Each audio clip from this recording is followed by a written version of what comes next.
જય શ્રી કૃષ્ણ અને જય માતાજી મિત્રો.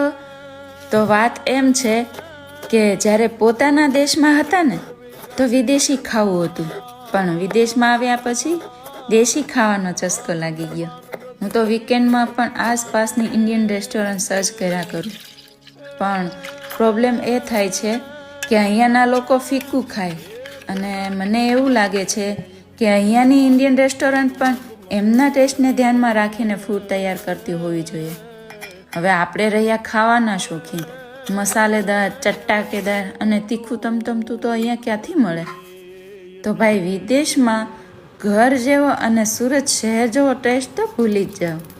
જ્યારે જોબ ઉપરથી ઘરે આવીએ ને ત્યારે મનમાં એક જ સવાલ હોય છે કે આજે જમવામાં શું બનાવશું? ઘરમાં શાક ના હોય ને ત્યારે ખાટી છાશ પણ કામ લાગશે. એવા મમ્મીએ શીખવેલા નુસ્ખાઓ બહુ કામ લાગે.